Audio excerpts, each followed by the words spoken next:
Palavra da Verdade, com Hernandes Dias Lopes. Peço que você abra imediatamente a sua Bíblia comigo, na segunda carta de Pedro, capítulo 3. Segunda carta do apóstolo Pedro, capítulo 3.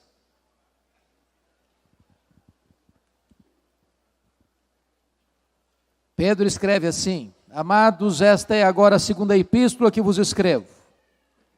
Em ambas procuro despertar com lembranças a vossa mente esclarecida, para que vos recordeis das palavras que anteriormente foram ditas pelos santos profetas, bem como do mandamento do nosso Senhor e Salvador, ensinado pelos vossos apóstolos. Tendo em conta, antes de tudo, que nos últimos dias virão escarnecedores com os seus escárnios, andando segundo as próprias paixões e dizendo: onde está a promessa da sua vinda? Porque desde que os pais dormiram, todas as coisas permanecem como desde o princípio da criação. Porque deliberadamente esquecem que de longo tempo houve céus bem como terra, a qual surgiu da água e através da água pela palavra de Deus, pela qual veio a perecer o mundo daquele tempo afogado em água.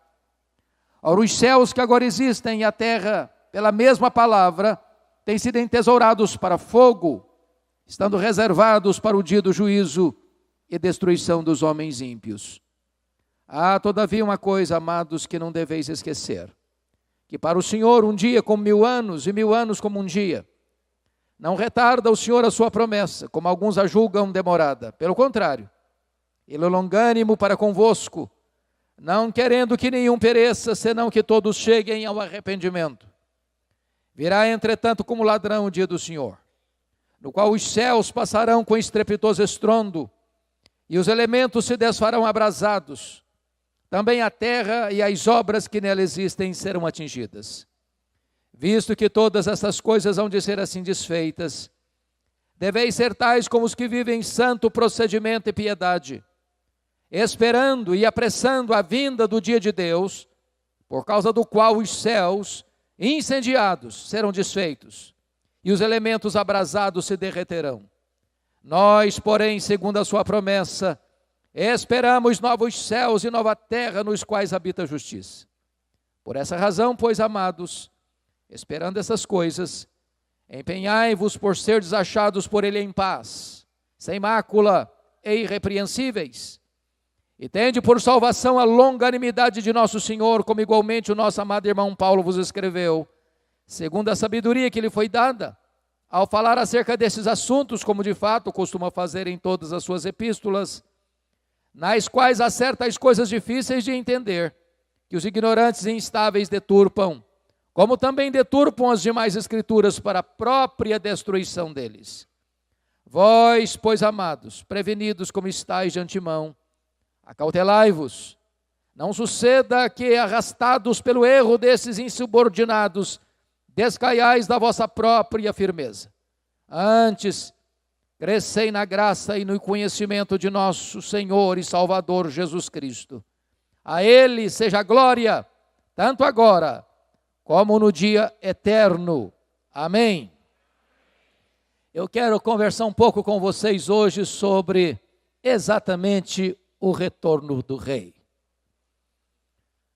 A segunda vinda de Cristo é a acrópole da nossa esperança. É o pináculo da fé cristã. É o ponto culminante da história.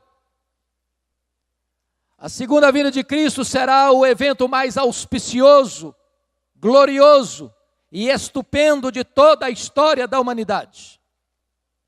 O fato de Jesus retornar prova para nós que a história não está à deriva. Ela não é como um caminhão sem freio ladeira abaixo. A história não está dando voltas em círculo como pensavam os gregos. A história caminha para uma consumação na vitória retumbante de Jesus Cristo e da sua igreja. Estejam certos disso. A mentira não prevalecerá sobre a verdade. Prestem bem atenção. A injustiça não dominará a justiça. O diabo não ganhará esta batalha. Jesus Cristo virá vitoriosamente, poderosamente, e colocará todos os seus inimigos debaixo dos seus pés. E ele então reinará para sempre e sempre com a sua igreja. Jesus voltará, e voltará pessoalmente. Ele não enviará um embaixador, ele pessoalmente virá. Ele voltará visivelmente, todo olho o verá, até aqueles que o traspassaram.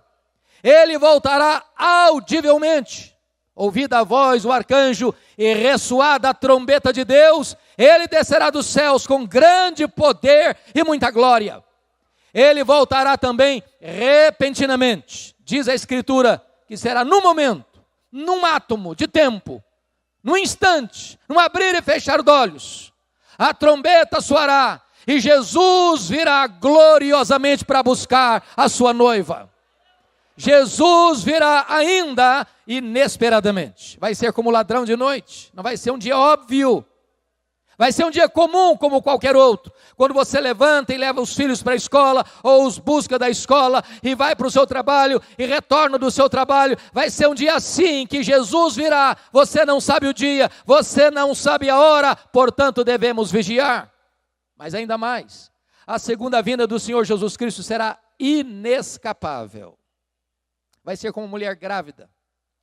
Estando grávida, precisa dar à luz.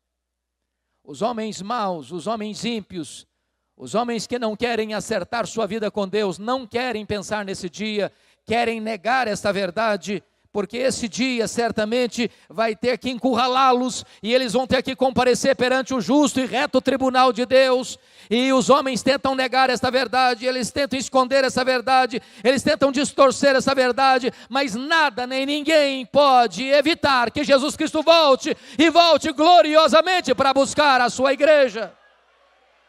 Jesus voltará gloriosamente, poderosamente, vitoriosamente. Ele matará o anticristo com o sopro da sua boca. Ele lançará no lago do fogo o diabo. Ele lançará no lago do fogo o falso profeta. Ele lançará no lago do fogo todos aqueles que não tiverem seus nomes escritos no livro da vida. E o último inimigo a ser vencido, a morte, também será lançada no lago do fogo. E então haverá novos céus e nova terra, nos quais habita a justiça. Jesus voltará. E é sobre isso que Pedro vai tratar neste texto que nós acabamos de ler. Então peço que você, com a Bíblia aberta, confira comigo, por gentileza. Pedro começa assim: amados, esta é agora a segunda carta que vos escrevo. É claro, nós temos a primeira carta e esta é a segunda. Ele diz: em ambas, procuro despertar com lembranças a vossa mente esclarecida. Isso me dá um grande alívio, porque os apóstolos não tinham a pretensão de sempre trazer coisas novas. E eu não tenho também a pretensão de trazer nenhum fato novo a você. Eu estou aqui hoje recordando a você aquilo que você já sabe. As mesmas verdades, as antigas verdades, sempre novas verdades, poderosas verdades. A verdade de que Jesus Cristo vai voltar.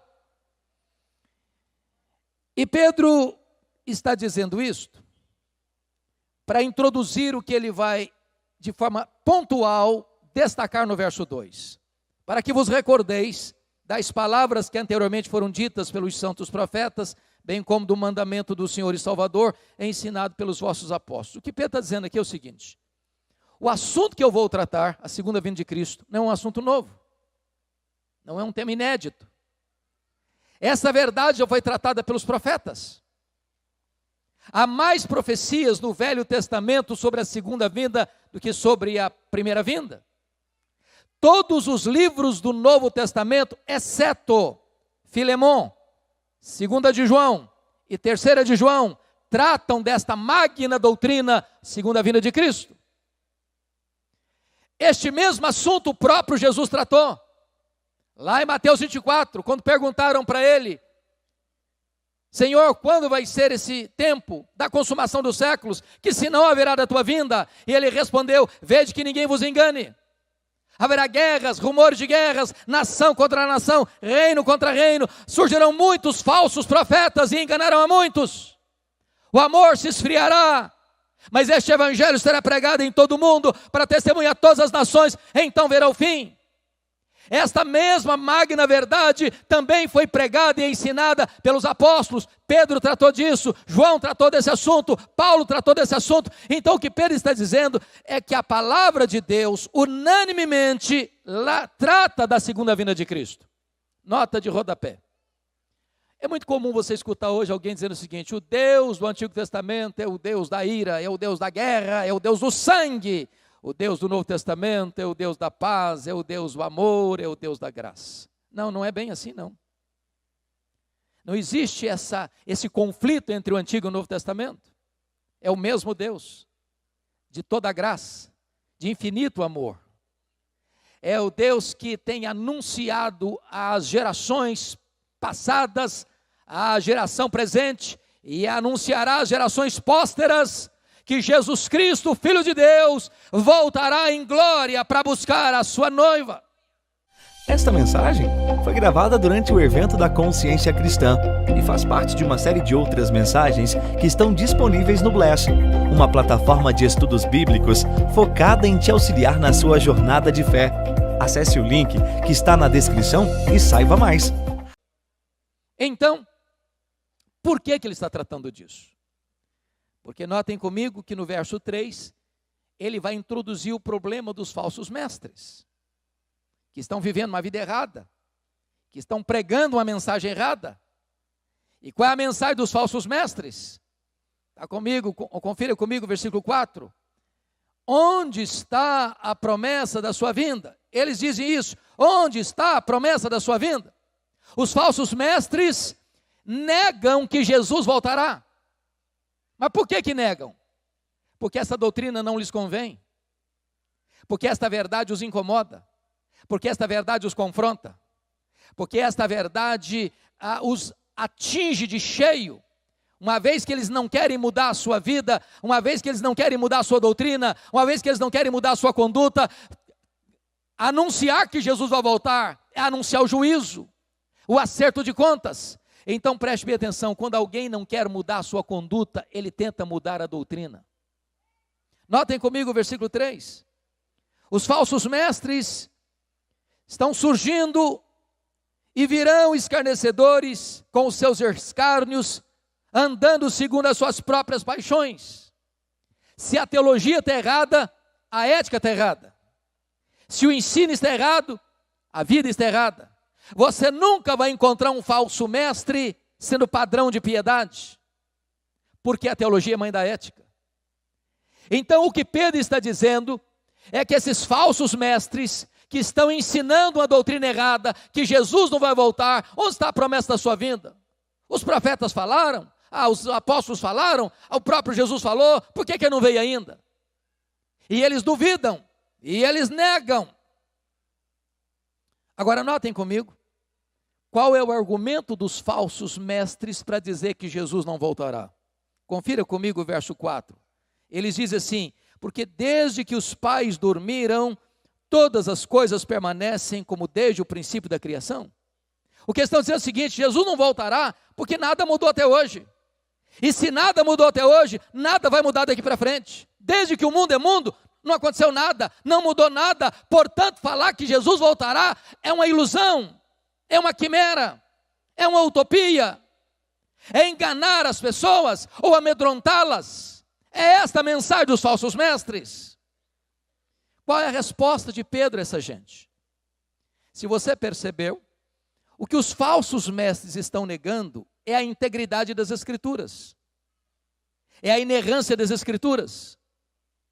O que os falsos mestres estão negando é que os profetas falaram que Jesus vai voltar. Jesus falou que ele vai voltar.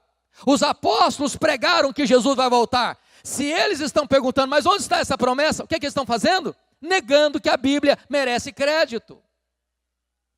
Oh, meus amados irmãos, tem muita gente ainda hoje que prega outra coisa, que a Bíblia não está mais no centro do púlpito, que as mensagens não são mais fundamentadas nas Escrituras, pessoas pregando aquilo que elas pensam, aquilo que elas acham, aquilo que elas concebem no laboratório enganoso do coração humano, mas nós precisamos dizer que a Bíblia é a palavra de Deus, que a Bíblia é infalível, que a Bíblia é inerrante, que a Bíblia é suficiente, passa o céu, passa a terra, mas a palavra de Deus não vai passar.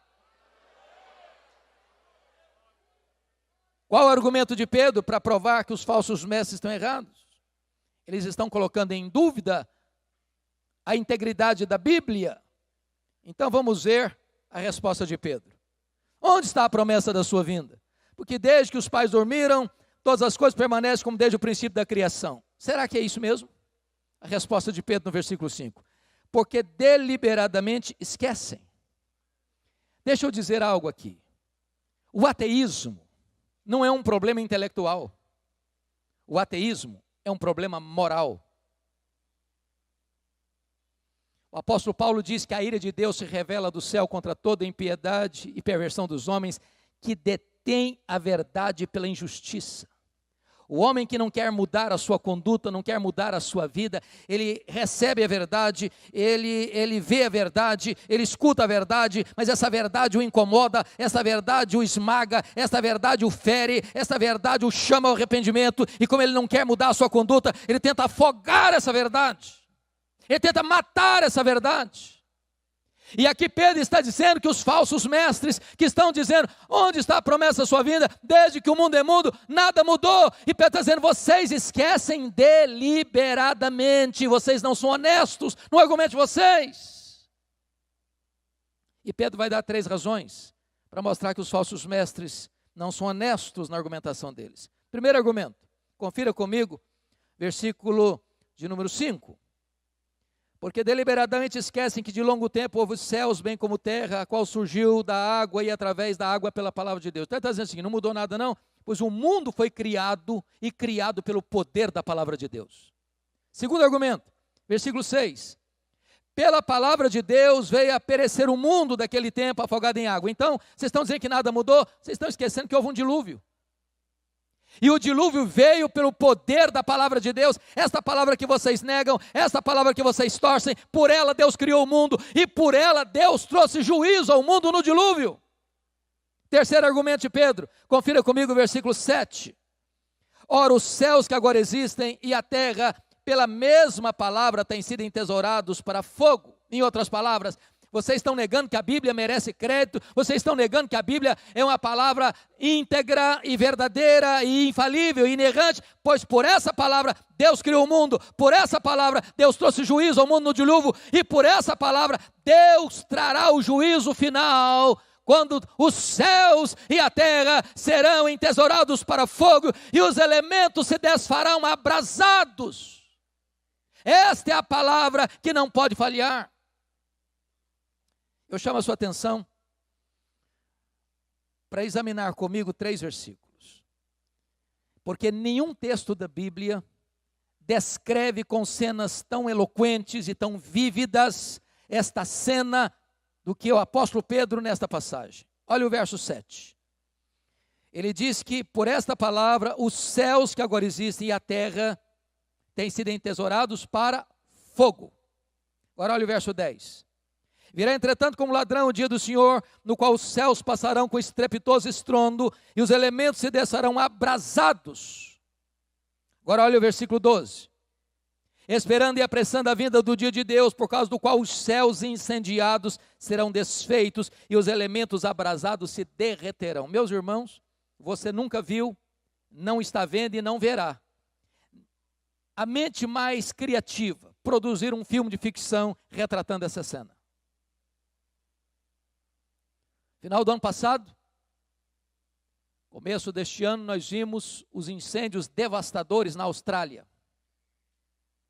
Até mesmo na nossa floresta úmida, floresta amazônica, tivemos focos de incêndio. O ano passado vimos a Catedral de Notre Dame em Paris ardendo em chamas. Agora imagine você o que é um incêndio cósmico. Os céus incendiados. O teto do universo caindo. e os elementos se desfazendo, abrasados. Imagine o que é toda a terra ardendo em chamas.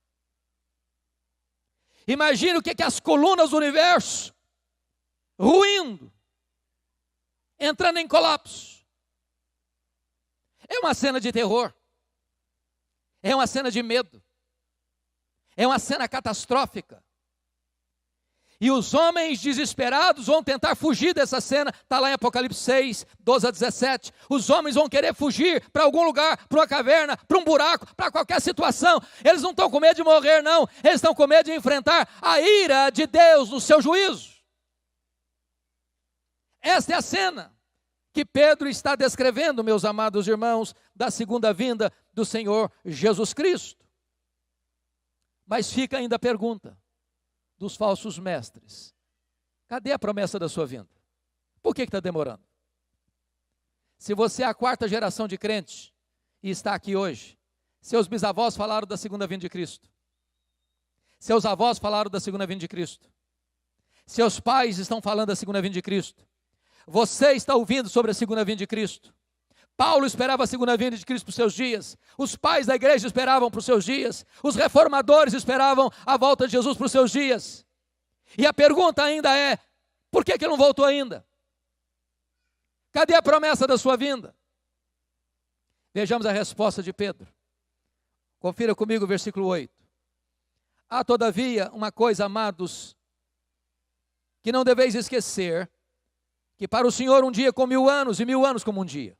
Deus não vê o tempo como o homem vê. Deus está lá no passado, Deus está aqui no presente, e Deus está lá no futuro, no seu eterno agora. Ele não conta o tempo como nós contamos. Então, Pedro vai mostrar outra coisa. Mas por que ele está demorando? É a pergunta dos falsos mestres. Cadê a promessa da sua vinda? E talvez você é crente e diz: Senhor, por que o Senhor não volta logo? Tem crente querendo: Senhor, volta logo, mas não é porque quer que Jesus volte, não é porque está querendo sair dessa magrela que está vivendo. E por que não voltou ainda?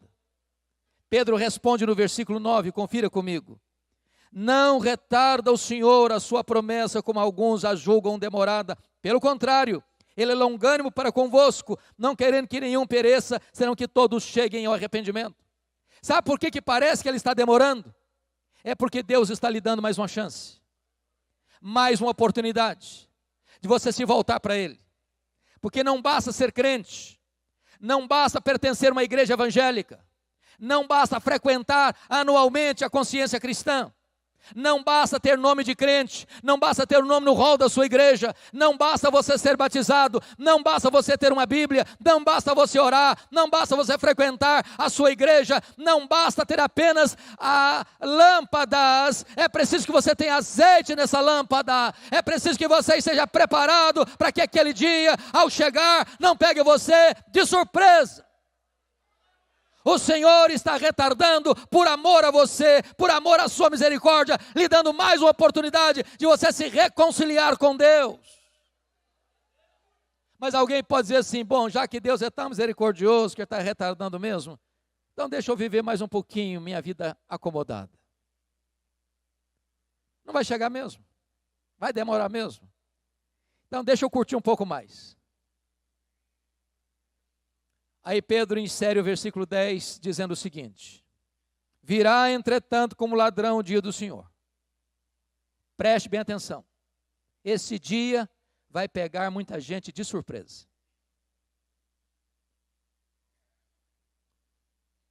Além do mais, nem você nem eu, tendo saúde ou não tendo, tendo dinheiro ou não pode garantir que estaremos vivos, não podemos garantir que estaremos vivos amanhã, nem daqui a 5 minutos. Quando perguntaram para John Wesley, o que você gostaria de estar fazendo quando Jesus voltar? Ele respondeu: eu gostaria de estar fazendo o que eu faço todo dia. Todo dia eu estou esperando, todo dia estou preparado. Eu não sou filho das trevas para esse dia me pegar de surpresa. Eu sou filho da luz, estou aguardando este dia ansiosamente. Oh, amados irmãos, Eu louvo a Deus, porque Consciência Cristã escolheu esse tema para este ano. A segunda vinda de Cristo é uma doutrina que está sendo escanteada em muitas igrejas. Não se fala mais sobre esse assunto. Não se canta mais sobre a segunda vinda de Cristo. Não se prega mais sobre a segunda vinda de Cristo. O que se escuta hoje é que o homem está construindo um paraíso aqui. É a teologia da prosperidade, é a teologia do homem no centro, é a teologia da glória do homem na terra. E isso está esvaziando o povo da verdadeira esperança, dando ao povo um veneno mortal, morte na panela, enquanto que a esperança, a gloriosa esperança, a imarcessível esperança está sendo sonegada ao povo evangélico brasileiro. É necessário dizer que nós aguardamos o nosso glorioso Redentor. Lá no céu está a nossa pátria, lá no céu está a nossa herança, e é para lá que estamos indo. Aqui somos peregrinos, aqui somos forasteiros, aqui não temos território permanente, aqui não temos pátria permanente, aqui não temos herança permanente. A nossa pátria está no céu, e é do céu que aguardamos o nosso glorioso Redentor.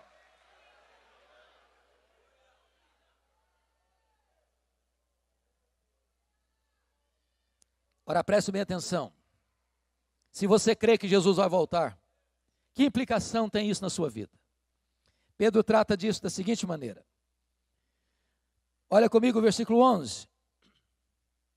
Visto que todas estas coisas hão de ser assim desfeitas, ele está dizendo que os céus e a terra vão ser desfeitas.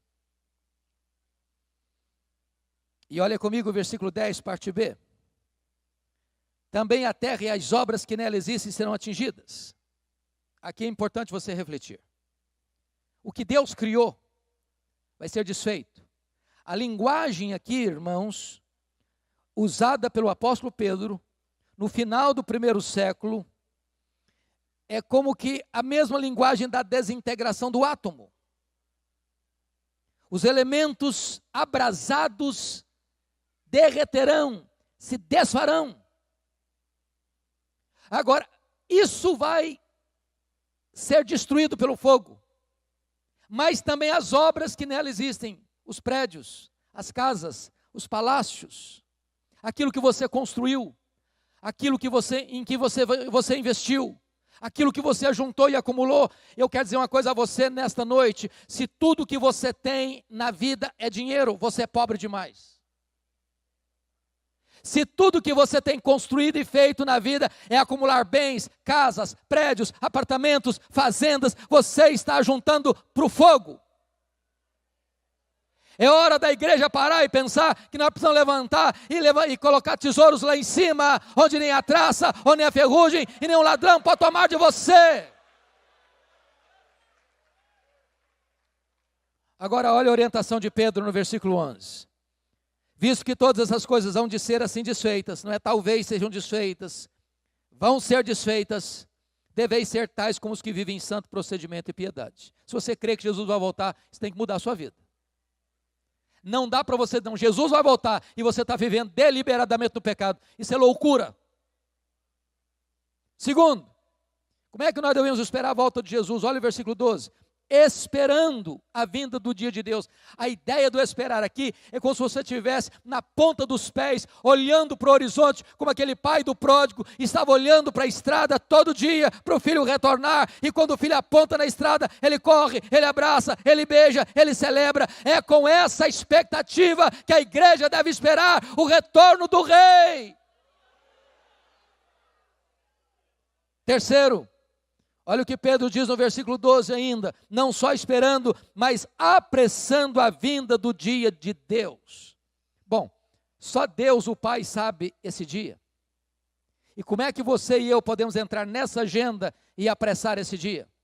A única maneira, e Jesus Cristo dá a senha para nós, Mateus 24:14, e este evangelho do reino será pregado em todo o mundo para testemunhar todas as nações, então virá o fim. Se você crê que Jesus vai voltar, é hora de você começar a pregar para a sua família, é hora de você começar a pregar para os seus parentes, é hora de você começar a pregar lá na faculdade onde você estuda, é hora de você começar a pregar lá no escritório onde você trabalha, é hora de você começar a pregar lá na empresa e na fábrica que você trabalha, é hora de você se levantar como uma testemunha de Deus e dizer o seguinte: Jesus é o único Salvador, Ele é o único Senhor, e hoje Ele quer ser o seu advogado, mas se você não se arrepender, Ele voltará como seu juiz, e você vai ter que enfrentar o seu julgamento. Então prepara-te para te encontrares com o Senhor teu Deus. Mas notem comigo, em quarto lugar, versículo 13. E aqui, irmãos, essa cena para mim é dramática, porque a cena que Pedro coloca aqui é de terror. Eu acho que por mais dramático que seja um filme de ficção ou de terror que você já assistiu, você nunca assistiu algo semelhante. Os céus incendiados, os elementos abrasados se derretendo e se desfazendo, a terra e tudo que está em cima dela pegando fogo, há um incêndio cósmico. Isso não é ficção, isso não é figura de linguagem, exatamente isso é o que vai acontecer. Você diz: bom, mas então vai ser uma coisa horrorosa, vai ser uma coisa terrível, vai ser uma coisa amedrontadora. Aí entra o versículo 13, confira comigo o versículo 13, e Pedro diz assim: nós, porém, note a adversativa, sempre que você estiver lendo um texto, preste atenção nas conjunções adversativas, mas, porém, entretanto, todavia, nós, porém, o povo de Deus, porém, a igreja de Deus, porém, aqueles que foram remidos e lavados no sangue do Cordeiro, porém, segundo a sua promessa, esperamos novos céus e nova terra. Esse dia vai ser dia de trevas para o ímpio, mas vai ser dia de luz para o crente. Esse dia vai ser o dia da nossa maior alegria, o dia da nossa maior vitória, quando o nosso glorioso Redentor surgir nas alturas. Os mortos em Cristo ressuscitarão primeiro, com corpos incorruptíveis, imortais, e poderosos, gloriosos, espirituais, celestiais, semelhante ao corpo da sua glória, e nós, os que estivermos vivos, seremos transformados e arrebatados para encontrar o Senhor Jesus nos ares, e então nós ouviremos a sua voz: vinde benditos de meu Pai, entrem na posse do reino que vos está preparado desde a fundação do mundo, e nós entraremos para as bodas do Cordeiro com Ele, numa festa que nunca mais vai acabar. Não haverá dor, não haverá lágrima, não haverá pranto, não haverá luto, e nós estaremos para sempre e sempre com Ele, em novos céus e nova terra.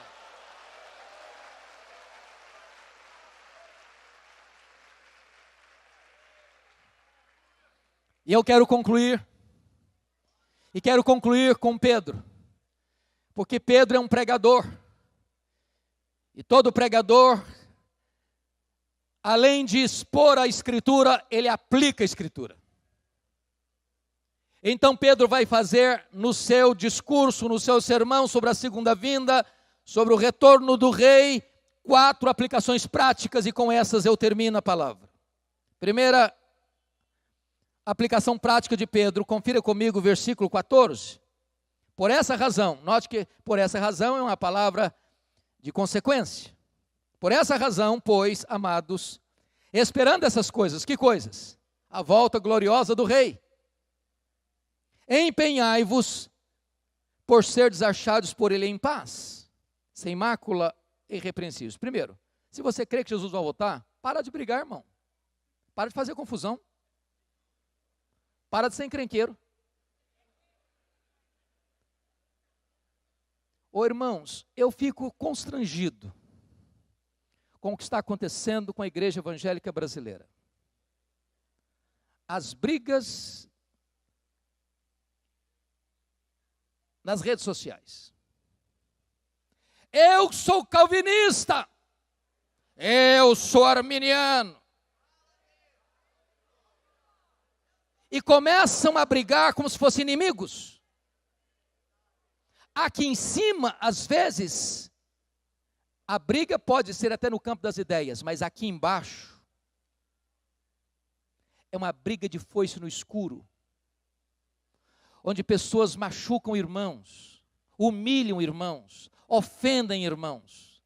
Nós precisamos de parar de ser crianças, termos maturidade. Nós somos aqueles que foram lavados no sangue do Cordeiro. Nós somos aqueles que foram remidos pelo nosso glorioso Redentor. Nós somos aqueles que foram habitados e revestidos com o poder do Espírito Santo. E nós não podemos ficar brigando uns com os outros. Nós precisamos viver em paz. Em paz.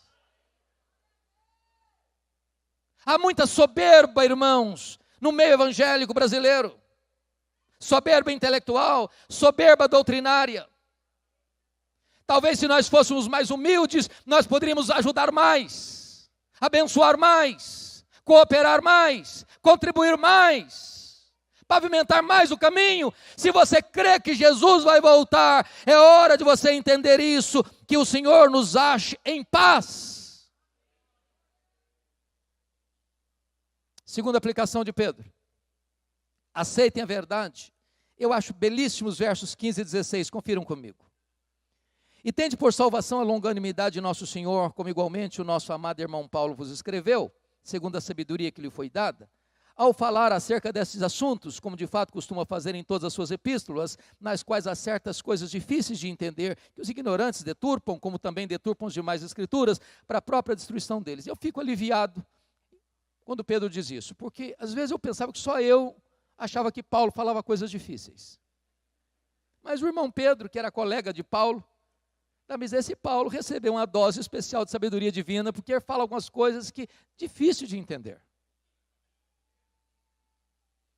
Mas o que é maravilhoso é que Pedro escreve essa carta no final da vida.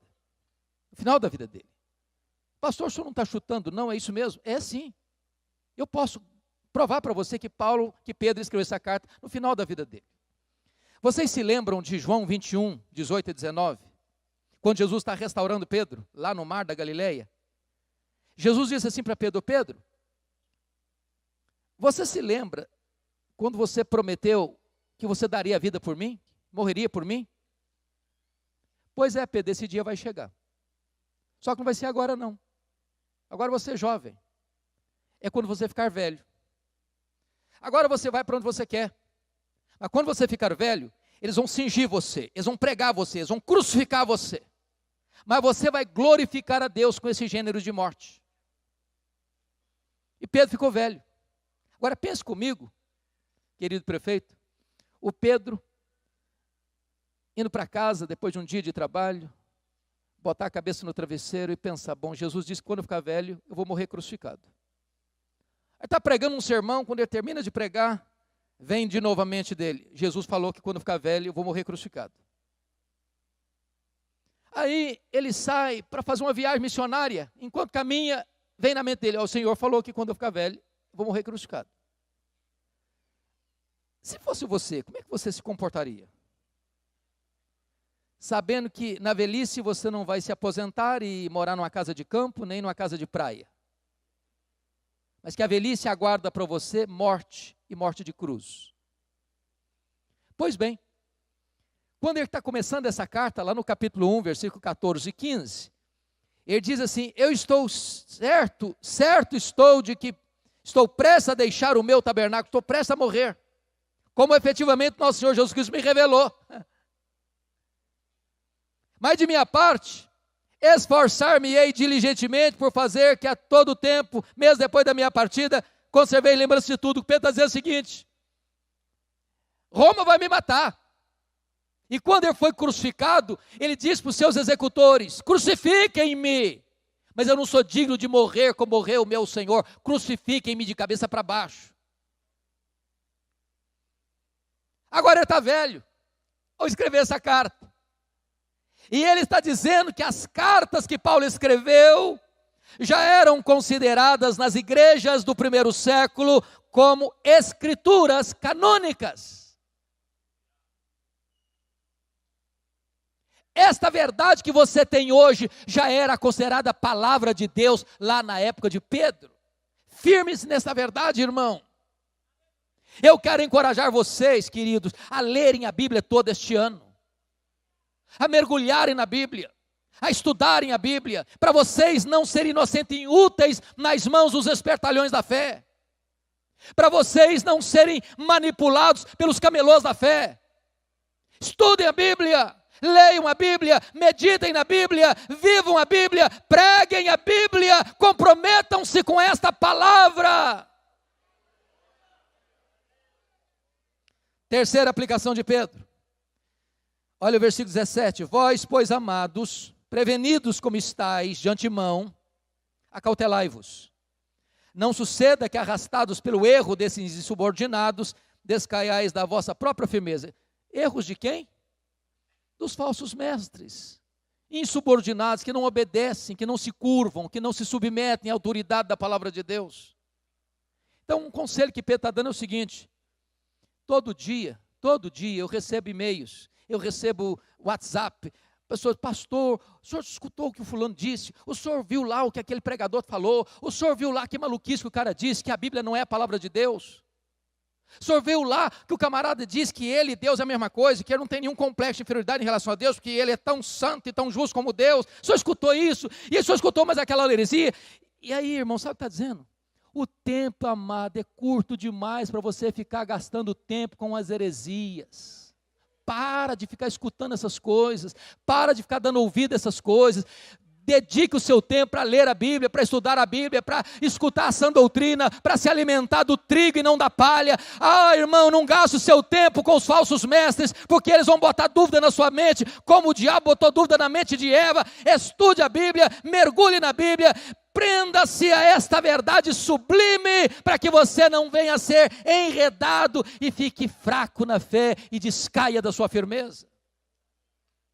Último conselho de Pedro. Se você crê que Jesus vai voltar, olha o que ele diz no versículo 18. Antes crescei na graça e no conhecimento de nosso Senhor e Salvador Jesus Cristo. Oh, amado, hoje eu preciso ser melhor que ontem. Amanhã precisa ser melhor que hoje. A vida não pode ser um zigue-zague. A vida não pode ser um alto e baixo todo dia. Nós precisamos caminhar para frente. Nós precisamos caminhar para o alto. Nós precisamos crescer. Primeiro conhecer, crescer no conhecimento. Crescer no conhecimento. Eu sou muito feliz, muito grato a Deus por algumas coisas. Eu acho, pastor, nós vivemos hoje no tempo mais importante e magnífico da história da humanidade.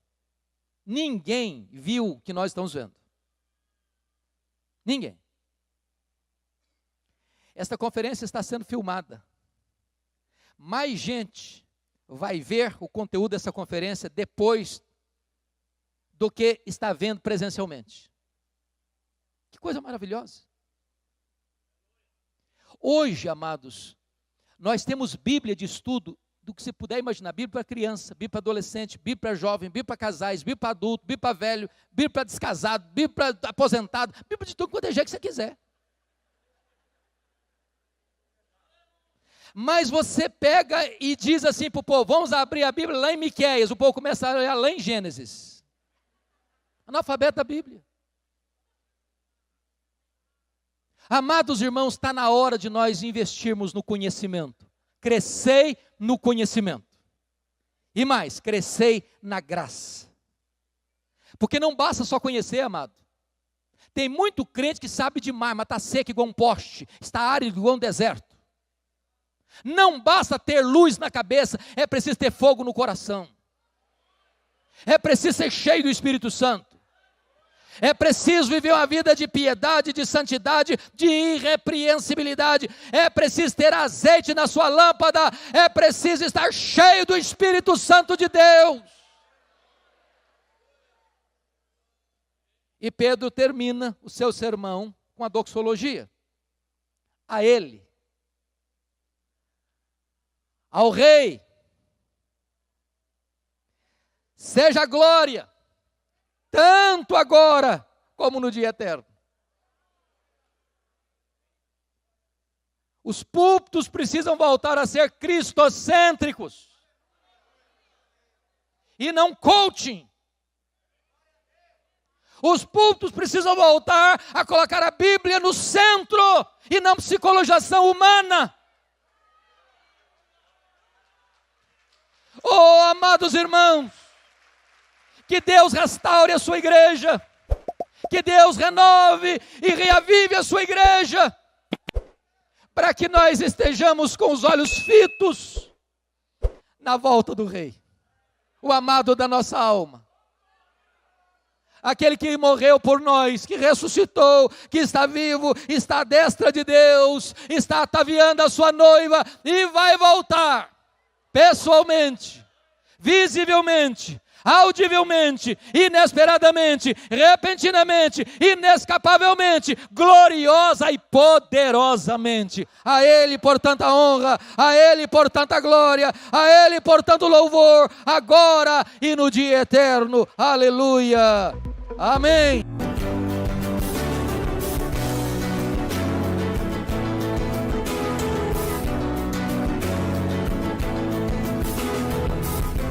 Palavra da Verdade, com Hernandes Dias Lopes.